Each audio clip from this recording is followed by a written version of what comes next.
Welcome to Sunday Sessions, Volume 2, Black History Moment, featuring Bobo Brazil.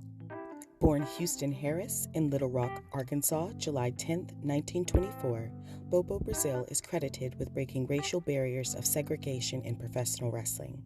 He is known as one of the first and most recognized successful Black professional wrestlers of his time. Standing in at 6'6" and weighing in at 270 pounds, Bobo was a promoter's dream. Trained by professional wrestler Joe Savoldi, Bobo would become a colossal success wrestling in the Detroit area where he entered a bloody rivalry with the original Sheik. Bobo's talent and feuds quickly helped him become a household name, but during the era where Bobo was ascending, it was challenging for African American fans to even see his matches as they were forced to sit in areas that they weren't always able to even see the ring. Bobo Brazil himself was banned from going to certain restaurants, hotels, and even wrestling in certain territories due to the color of his skin.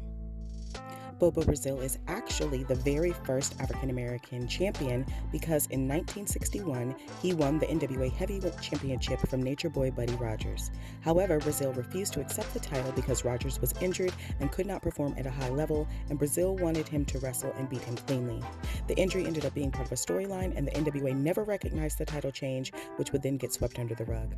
We thank Bobo Brazil for all of his contributions to professional wrestling. Welcome, welcome, welcome, everyone. I am your girl, Joshi Queen Supreme, Roni, the Big Bang Nicole, and welcome back to Sunday Sessions Volume 2. Sunday Sessions are real, raw conversation surrounding wrestlers of color and our experiences in this crazy, brutal, beautiful art. I am joined by two of my very dear friends and two incredible professional wrestlers who I know that you will recognize instantly. I am here with the original Gothic gangster, Trevor Aeon, and the big bad kaiju, O'Shea Edwards. Thank you so much for being with me on Sunday Sessions. I'm really, really glad that you guys are here. And we're going to dive into it. Today's first topic is funny because we're all so different in our Blackness on this call itself. It is the many shades of Blackness.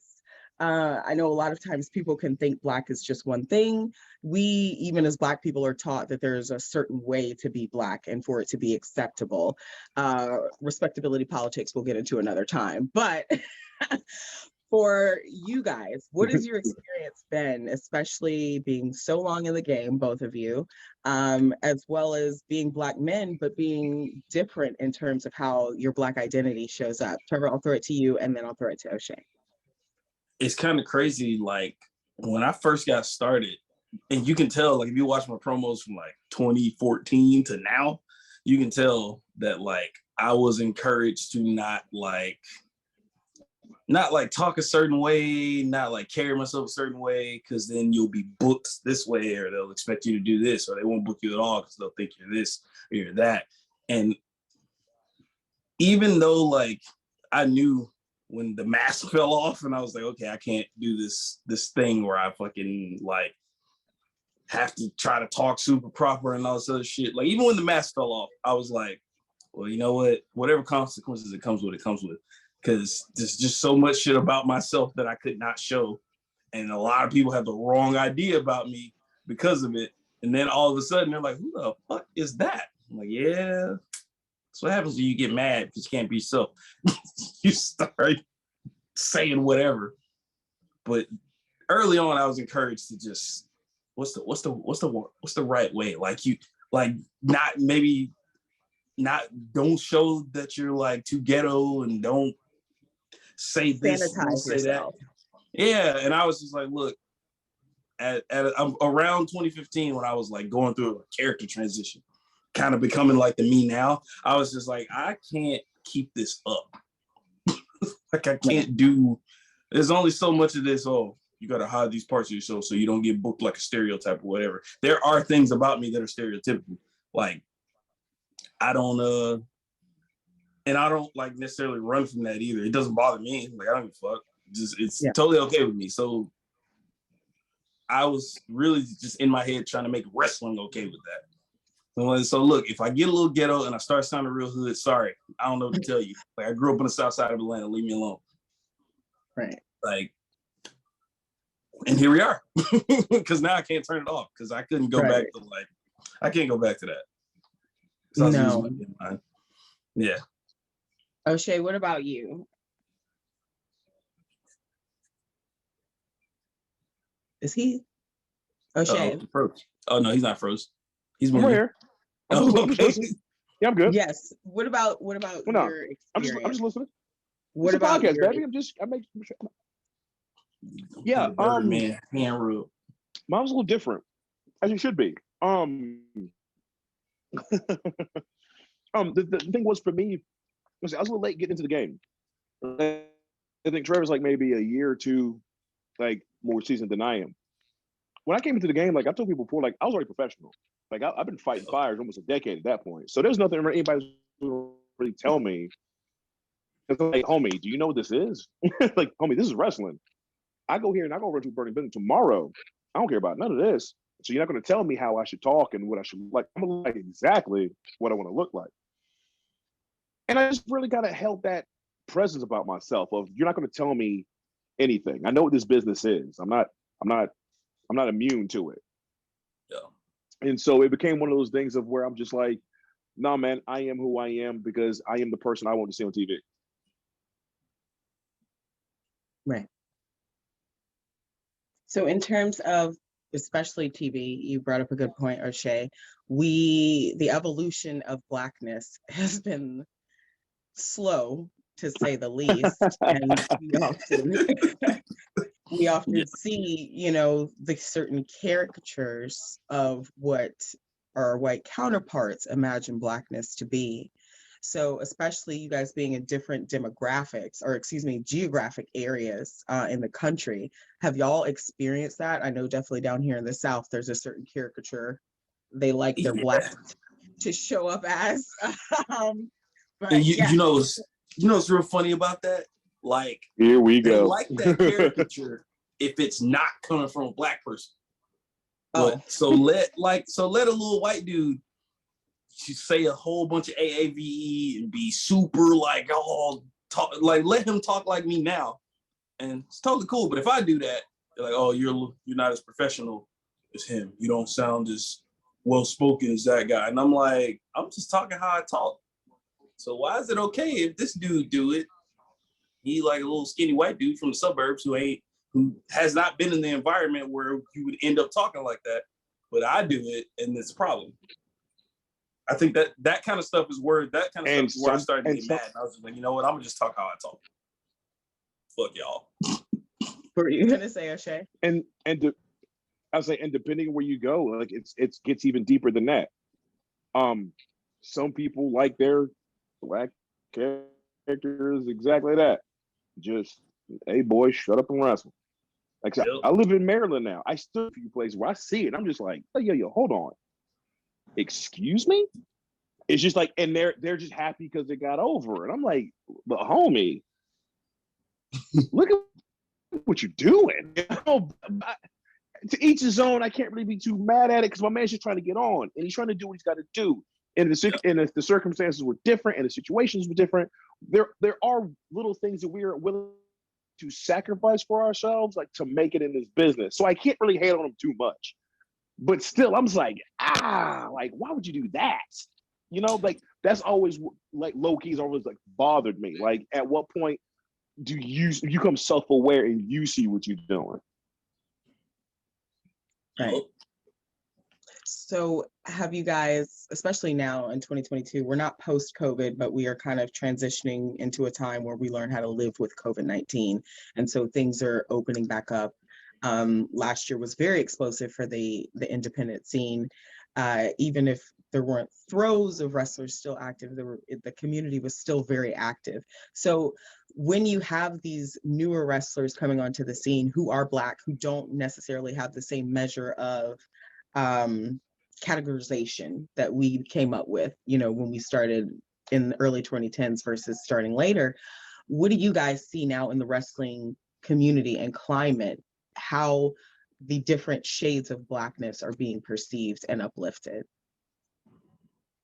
It's a lot better. It's a lot better now than when I started. And granted, like my first year being around the business was like 2010. And 2010 it wasn't necessarily at the Wild Wild West, but it was close enough. So people were still kind of weird about, oh, you're a black guy, but you've got like a dark character. No, don't do that. Oh, you're a black guy, but you're doing like a rich guy character. Don't do that. Just because like early on, the character that like the way I am now, I was going into this early, and then a lot of the promoters I was working for was like, well, since you're black and you're like a baby face and you're gonna like make people uncomfortable because they're not used to seeing that from black wrestlers or whatever the fuck. I don't see that happening with a lot of these new guys now, and I'm so glad that they can come out and be whatever the fuck. Because if you accept those characters or those type of personalities as like a white wrestler, then I don't see why like a black dude can't do the same thing. There's very little difference between. I might be burying myself here, but there's very little difference between me and Malachi Black. But you should accept them both. Just because we're both like doing openly occult type shit as wrestlers, that doesn't mean that just because you're used to seeing a lot of religious black people that I can't do that same thing. It's not like I'm faking it. Like, right. It's pretty authentic. So it's really weird for people to be like, oh, you're gonna make people uncomfortable when I do it because my skin's dark. I'm so glad that a lot of these younger wrestlers aren't necessarily dealing with that the way they did back then. And I try to like encourage the fuck out of people. Like, what do you say? What'd you say your character was? Yeah, do that. Don't try it out first. Like, don't fucking let people be like, oh, you can't do that. Nah, do it first. And if it don't work, okay, then change it. But at least fucking do it, because nobody told me to do it. Everybody told me not to. And here we are 10 years later, not mad. Right. And that clearly hasn't blocked any opportunities. Being your authentic self has actually helped, to elevate those opportunities so much when you actually can walk in who you are. O'Shea, What have you seen in the new climate of the wrestling community, especially coming from the younger guys that you yourself have been around and are mentoring, with your experiences at Ring of Honor and whatnot? And like I said, I've been in the Northeast now for about the Mid-Atlantic Northeast, how you would call it, about 3 years now. And it's wild, it's been 3 years. The one thing I like living up here now is the fact that the level of awareness that some of these guys have coming into it is amazing. The one thing I tell people all the time, I was like, hey, for whatever reason, man, the most powerful word in independent wrestling is no. You don't have to do this. No one's going to make you do this. And if someone is saying otherwise, that speaks more of them than it does you. And it's a bubble that's waiting to burst up here. But the way I came up is more like Trevor. Like I had to be, they would see me and expect a certain thing and expect this and expect that. And I would give them something different. And they look at me like, oh, we weren't aware. Like, you don't have to be aware. Just here it is. This is the way this thing goes down up here. One of the cool things about like Trevor is like, there's only one of them. Nobody can ever say he's doing it wrong. Right. He's fucking Trevor. Like, yeah, he's doing exactly what the hell he wants to do the way he sees it, because in his mind, in his art, this is what it is. You don't have to like it. That's cool. People can like stuff and people cannot like stuff, but we're not going to ridicule it, because it's like, what are you really achieving? You're just hindering somebody from, I don't know, enjoying something. Let people like stuff. Just let people like stuff. And it's awesome to see that like that younger generation of wrestlers coming in and they're just doing it. And it's such a journey they got to go on, because if it doesn't work, okay, cool, maybe you need to try something else. But that doesn't stop them from trying. They're not trying to fit a certain mold, because what mold are we trying to fit? Like, somebody like name the atypical wrestler, and you ask 50 people that question, you will get 50 different answers. There is no mold for this. No matter what company may say what TV critic may say this, no matter what writing journalists may say, like, hey man, like there's a spot for you. How big that spot is, well, we don't know, but there's only one way to find out. go get it. And they're going to get it, and I'm excited for them. It's fun. It's fun to see. You guys have definitely, or both represent different ends in terms of male wrestlers. So what has your experience been in mentoring or helping these guys not only walk in their Black identity, but being confident in that, whereas the industry often is, pushing back about that? O'Shea, I'll start with you. There's more of us than there are of them. It is. There's more of us than there are of them. We can make it whatever the hell we want to make it. It's ours. I don't care. What's he gonna do? Not book me? Oh no. I'll go somewhere else. Everybody's so afraid to be told no. I'm like, I embrace the word no, because all it means is someone else is gonna tell me yes. That's it. My biggest advice I tell a lot of young wrestlers is don't look at wrestling for 100% of your influence. Take influences out of all the stuff that you like. I don't care how nerdy you think it is. I don't care how dorky. Trust me, there's someone who's a bigger dork than you. Trust me. Just lean into it. Enjoy it. When people ask my influences, I'm like, they're all non-wrestling related. They're just like, what? I'm like, yeah. And then they look at it and goes, I see how that fits. Thank you. The wrestling's easy. This is the fun part. Right. What about you, Trevor? Kind of a lot of that same thing. I always try to, especially with younger wrestlers who are brand new, because every once in a while somebody comes to me for advice, which I still think is weird, but it also has not occurred to me that I've been doing this for a long goddamn time. But I always tell them, like, look, whatever it is, whatever crazy idea you have, whatever you think that, oh, that's probably not going to work. Now, do it first, because you can always change it. You can always tweak it. You can always alter it in some way to make it work. And just like O'Shea said, like, maybe don't look to wrestling as much. Like, I tell people all the time, a lot of my influences come from all the other shit I care about and not necessarily wrestling. Yeah, there's some wrestling in there, like, of course, because you kind of can't help it, especially if you watch a lot of wrestling. And I've been doing this a long ass time, and I'm still a fan. Like, I still watch wrestling actively. So, of course, there's going to be a little wrestling influence in there. But if you look outside of that, especially to your other passions, you not only will you come up with a lot more creative stuff that maybe people haven't necessarily seen or haven't seen the way you're going to do it, but it'll be authentic to you, which, just from what I'm seeing, especially lately, that's like super valuable, which that's a big deal to me in real life. I didn't know it was important to people in wrestling aside from myself until I started just being myself for real, and people started to like it. So I tell, especially younger wrestlers, like, man, look, if your thing is Spider-Man and you obsessed with Spider-Man and you go and show these wrestling people that you can somehow kind of put that into your thing, then the fans that are also obsessed with that are going to be like, oh, I love that guy because he's the Spider-Man guy. And then they'll get to know you and they'll get used to what you do. And then y'all will bond over that. Even if y'all don't like talk to each other, whatever, but y'all will bond in that way. And it'll make this job so much easier and a lot more fun, because having to be somebody that you, or be something that you're really not. Yeah, wrestlers can do it. We've done it. Everybody, it's just happened over the years. But if you ain't got to do that, I 100% encourage you to not go that way. Do what the fuck you want. Do what you are, and you'll be perfectly fine. And you're gonna add a little shit to it along the way. I'm still adding shit. I'm thinking about adding shit right now. So leaning into that, how much does your Black identity play into your gimmick and the things you're thinking about leaning into now? Oh man, it wasn't as big a deal at first as it is now, because the gloves came off.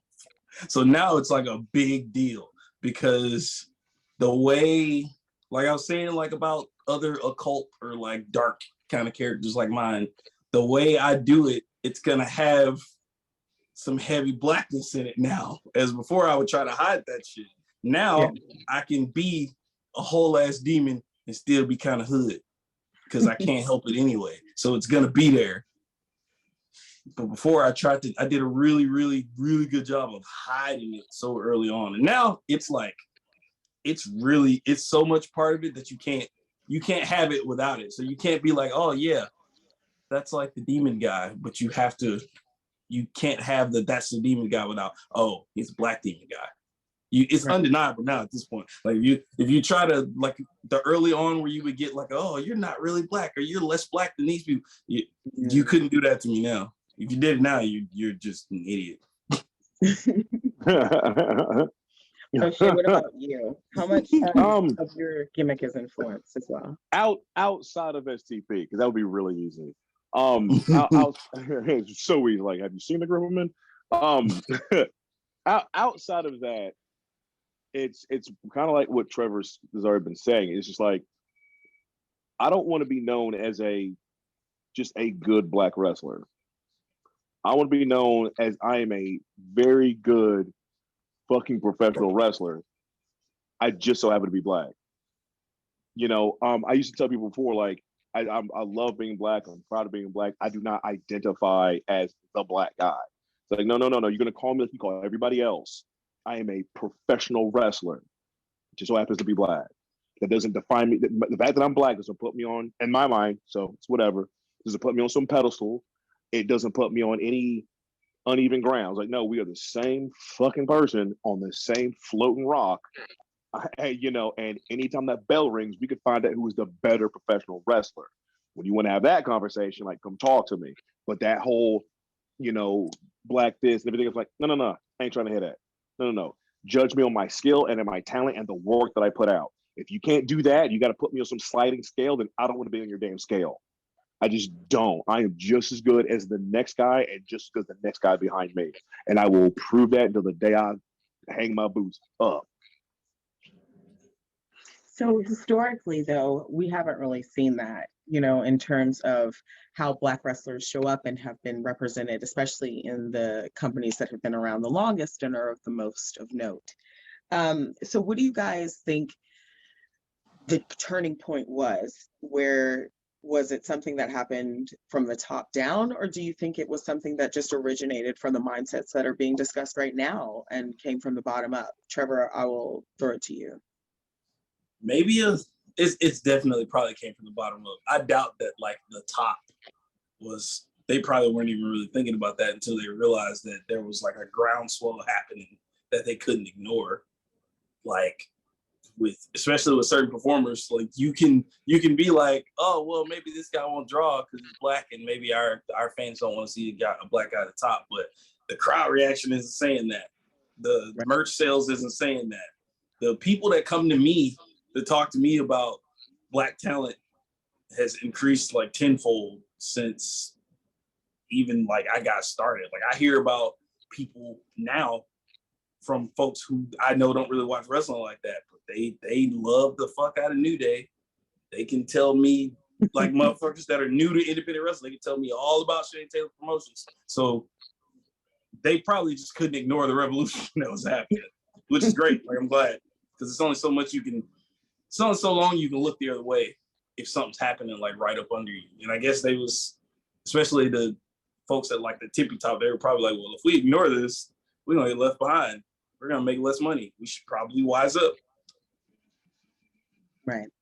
And do you think that it's something that is going to genuinely change the wrestling community, or do you think it will often be rooted in that monetary? See, that's the hard part. I wanna believe so bad that it will. It's probably always gonna come back down to the money and who they can make money off of. But at the same time, if we can at least force them to acknowledge, like, oh yeah, we can really make money off these guys. Like these people do want to see this. People do want this. At the very least, that's still a win. And then we can keep beating them over the head until we change their mindsets. And then the people whose mindsets don't get changed, they're getting pushed out anyway. So it doesn't at a certain point, it won't even matter. But I want it to change things for the better. but it's probably always going to come back down to money. Maybe that's just because I'm pessimistic. I'm not sure. No, I think there is a bit of, truth and reality in how people value money. It is what it is. O'Shea, what about you? What do you think? It's when I sit back and think about it, well, yeah, I think it's going to have to start on this grassroots level, this independent level. It has to start here, because if you think the people up top are going to do it for us, brother, it ain't gonna happen. You can't ask. What is it? I'm gonna butcher the saying, but hang on. It's like you can't ask for a measure of peace from the guy who's still kicking your ass. Like, hey man, let's ask for peace. He has to stop. Guess what? The one thing when people have power, guess what? The one thing they're not going to do? They're not going to give it up. They got it. Why would they give it up? Right. It's making them all this money. Look what we're doing. We can make people into cartoon characters if we want to, and then they'll buy it. Why would we give that up? It starts with us, and then we have to start putting ourselves in those type of positions. One of the biggest reasons why, like, I can barely stand to watch what's on TV now is because there ain't no black folks in the writing room, and it shows. It shows. You see half the characters on TV. It's just like, man, who wrote that? That's garbage. Like, who do we know who talks like that? Like, what is this? And this isn't so much about a race thing, just in general. Like, yo, who's writing this? This is horrible. But it has to come on as us as a people to be like, yo, man, we can do better than this. It's the reason why I love Fight Club so much. It's like, no, man, we're better than this, and we're going to give you better because that's what you deserve. We're better. I'm not some stereotype. I'm not just some tired trope. You roll out here every February for 28 days. Like, hey, don't forget, we love black people too. Man, get out of here, man. Man, get out of here, man. Like, I'm not 8. I'm not 8, but I'm still a fan. And it's almost like I hate myself sometimes. I'm like, God damn it, I'm back. All right. See how shitty this is gonna be. It's whatever. And I'm getting tired of being right. Like, God, this was really shitty. Damn. But we have to start we have to be the producers, we have to be the editors, we have to be the writers, the directors. And unfortunately, yeah, we're gonna have to be the financial backers for just the word. Like, stop cutting corners. Like, you want to run a show? Like, stop cutting corners. Stop thinking your girlfriend's brother's best friend is going to do sound for you. He's not. He's going to, you know what I'm saying? Like, yo, you can't be treated like a big deal if you don't act like a big deal. You just can't. Nobody's going to invest money in something that's half right. They're just not going to do it. But it's on us, and we always feel as if like somebody has to give us money. No, man. Sometimes we just got to get on our grinds, and we got to go get it. We got to make deals. We got to start writing contracts. Like, people want to run a business until it's time to run a business. Right. You got to take some lumps. You got to take some losses. This is a part of the game. But you don't have to win them all. You just got to win one. Aaron Rodgers has been trying to get back to the Super Bowl, but you know what? My man's been there and he won. You just need one. You just need one. That's it. So you got one dub. I don't know what that means, but I assume it falls in line with what you just said. Yes, it does. I was a marching band. Football is what happened before and after we performed. Before and after, yeah, I got you. I got you. I'll put it like this. I'll put it in marching band's terms. If I'm at Battle of the Bands and I know that Florida A&M runs this ship, homie, I ain't got to beat Florida A&M every single time. Homie, that's got to be them once. Oh yeah, just the one. Just the one. I've got to beat you once. There you go. Okay, we're back. O'Shea, big shout out to you in communication, because some people will not do that. I appreciate that. You got to find that common ground. You found that common ground, we're good. Yes. So I think that what you're talking about, O'Shea, in sense is like, we need a network. We need to do essentially what the Black Panthers did back in the day and just kind of come together and start doing for our own. Because as you mentioned, there don't seem to be a lot of resources or interest in doing that outside of February. or June, depending on where you fall, you know. So what do you guys feel, or I'll ask you first, Trevor, and then you, O'Shea.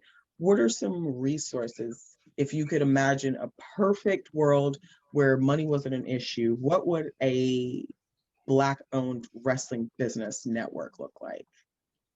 Oh my God. What would that look like?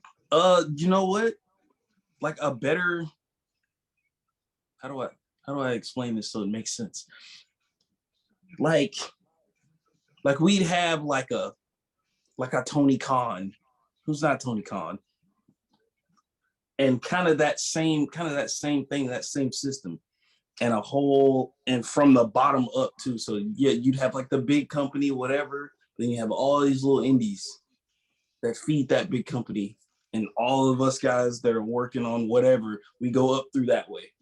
And it's almost like when I was in elementary school, you went to this school, and then they pushed you to go to this certain middle school, and then they pushed you to go to this certain high school, and they pushed you to go to this certain college. It would kind of be like that. And then when you go up to the top, you all end up in that one big giant place where we've all kind of been working together the whole time, but like you're kind of prepared when you get there, because hey, the guys at the top say you go here, you wrestle here, you train with this guy. Then you get better, you move on, you go here. Then you get better, you move on, you go here, and then you end up on TV. But we would have like all of that. Like I don't know, I ain't had like regular TV in so long, so I don't know like what the channels look like anymore. Yeah, The BT still a thing, right? BT still a thing. We still got that. I guess. I guess. I ain't had like regular cable in so long, I couldn't tell you. But if we don't have that, we have something like that, or like the way like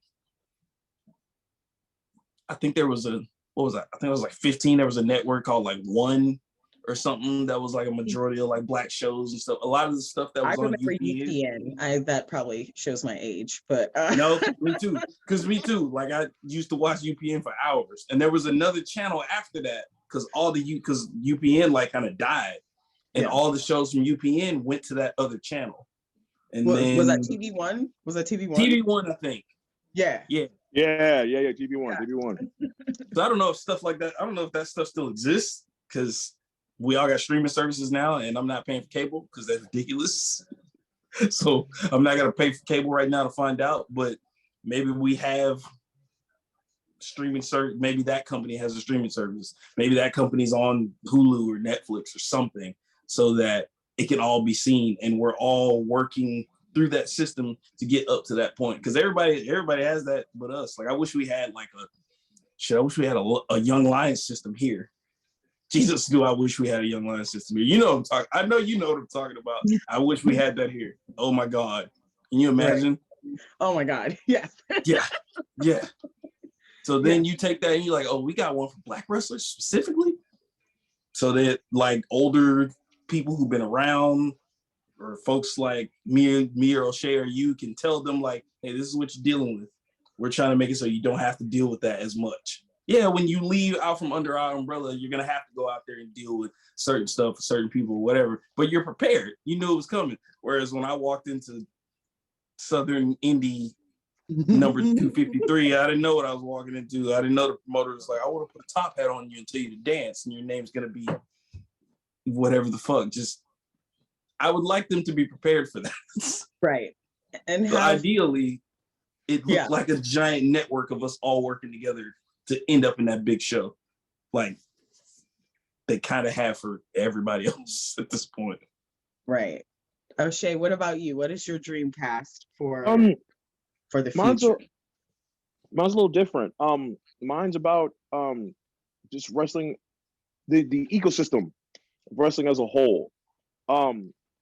Yes, I would love to see a infrastructure for young Black wrestlers to come in.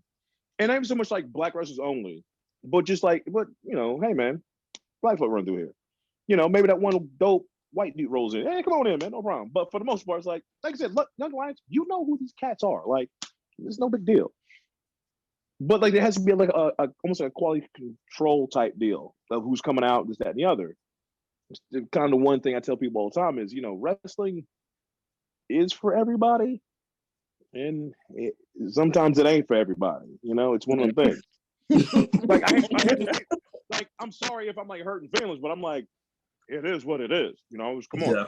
Everybody doesn't make everybody doesn't make the NFL. It just doesn't happen. It doesn't happen that way.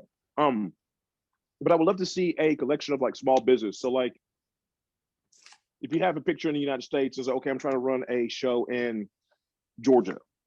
Okay, cool. There's a directory for like, Black-owned venues, Black-owned sound companies, Black-owned film companies. Because the list of Black wrestlers is, you can just type that into Google.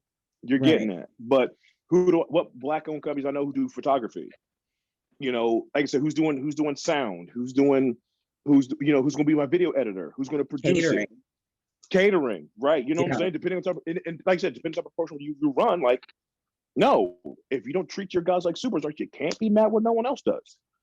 If we can like continue to build the ecosystem around wrestling, then I think overall it becomes so much better, because now we have competition for everything. So it's not maybe the same guy taking pictures all the time.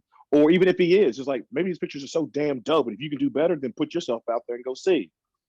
Like everyone gets better.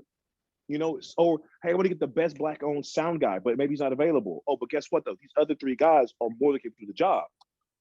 So no one ever feels like, oh, I got you keep using the same people. No, everyone's willing. Everyone's willing to do the job. Everyone's ready to make money together. That's my biggest issue. Like, why aren't we making money together? We could run it. It's so, to me, sometimes I'm like, yo, guys, it's really easy. We could run the world. But sometimes we get caught up in competing with each other. Where I'm like, guys, there's more of us than there are of them. Like, understand. Like, open your eyes and see what's in front of us here. We can tear it down. Like, Jonathan Gresham right now is destroying it with Terminus. Yeah. Chain to the Promotions has been on everyone's lips for the past, seems like, year and some change. Look at Brian Keith. Look at Mysterious Q. Like, you can't tell me they're stars. We're making them ourselves. Not because some dude who has no clue what it means to be Black is holding a pencil. No, we make our own stars. But as fans, because Trevor said, like, I'm still a fan, we have to put our money where our mouth is. We have to support these guys. You can't sit there and go, oh man, I really wish there's more Black wrestlers. Or are you going to that Black wrestling show? Nah, I ain't gonna do that. I'll just watch. I'll watch it on Twitter. Dude, what was the point? Just say that you're not, and just go about your way. Your virtue signaling does nothing for me. There we go. Yeah. It just doesn't. A quote retweet does me squat jack. I can't pay the bills with that. I don't care about your likes. I don't care about your followers. They mean nothing to me, because this is gone in a second. But if you're down, if you want to see good professional wrestling, that you don't have to just get force fed on TV, homie, just ask. They will tell you where to go. Make your own damn decision and stop waiting for someone else to tell you what they'll like. But as professional wrestlers, I'm gonna tell us like this. Yo, still got to tell me this. Stop waiting for someone's permission to be great. And just go be fucking great. That's it. It's a money quote right there. That's a money quote right there. Brother, because it's true, man. It's true. Yeah. And I definitely believe that the way, especially us coming in, at least for my training, there was that whole be happy with what you get because you're only going to get crumbs narrative. That was definitely, presented. And I've never really thought that was the case, because we all, as Black athletes and athletes of color, have such beautiful, varied stories to tell, and to present, that people do get invested in. We see it, when that is allowed to happen in those platforms. But I, for one, love to dreamcast our future, because I do believe things like what you're talking about, Trevor and O'Shea, are possible and feasible and within grasp and within our reach. Unfortunately, yet again, our conversation was so rich, we are out of time. Always happens. Of course. I want to thank both of you so much for being here and having such a wonderful conversation. And I want to thank everyone who joined us, because this isn't about just talking at people. It's educating and letting people see inside of our experience to grow and understand, because they are also a part of the change that we're trying to create in professional wrestling. I want to throw it to Trevor and O'Shea to tell your socials, where they can find you, how people can book you. So Trevor, if you'll go ahead. Oh, yeah, I'm super easy to find because my name is the same on everything. So Facebook, Instagram, Twitter is all at Trevor Aeon. Trevor is spelled Treveraeon. It's actually Trevor, not Trevor. YouTube, I'm always putting stuff on there. My YouTube is super, super active because I'm always telling stories, whether I'm booked or not. YouTube.com/Trevor Aeon official. There's whole years worth of stories happening on that thing. Definitely, you can kill a whole day on my YouTube channel. Booking me super easy. TrevorAeon@gmail.com, because like I said, my name is the same on everything because it makes it all streamlined for me, and it's way less work for the rest of y'all to find me. But I think those are all my things because I ain't got no TikTok. I just got TikTok. I haven't done anything, but I can't manage another social. I can barely do what I'm doing right now. So I don't know. Twitter, Instagram, Facebook is enough. Also, and YouTube. I want the YouTuber people to know that I call him Trevor Aeon because I'm country. Okay, so it is Trevor Aeon. Okay, but Aeon's not wrong. It's not wrong. So. Well, I wanted to make sure it was represented accurately. Thank you so much, O'Shea. Where can we find you, Ben? Yeah. So you can find me on. I'm real active on Twitter. Like I tell people all the time I hate social media, but the fact that I'm good at it, it's like, damn it, now I gotta keep doing it. Damn. But on Twitter, it's at Big Bad Kaiju, just one straight word. On Instagram, it's Big Bad Kaiju again, but a period after every single one. Booking me is rather easy. It's just book O'Shea all day at gmail.com. Yeah, social wise, that's pretty much about it. You can find me on Facebook, but I tell people if I don't know you personally, or we haven't personally talked within person, brother, I ain't adding you. Nope. Unless you're talking business. Unless you're talking business. No. Right. That seems to be a mutually shared. Yeah. Sorry. Thank you guys again so much for joining me for Sunday Sessions Volume 2. It has been an honor and a pleasure to talk to you guys, and I'm very, very grateful for both of your unique perspectives and showing everyone how beautiful and wonderful it can be to be Black and to be a professional wrestler at the same time. Again, I am the Joshi Queen Supreme, Roni Big Bang Nicole. Thank you so much for joining us for Sunday Sessions Volume 2. Please make sure you're following IndyWrestling.us as well as my YouTube page, Roni Nicole. I am at Glitterlicious on Twitter, and you could find me as Roni Nicole Joshi Queen on Insta. I am no longer accepting Snapchat. I got a little wild, but you guys can find me on TikTok at Acquisition Assassin. So thank you again for joining for Sunday Sessions Volume 2. I love you guys. You're the best. Peace, love, and wrestling.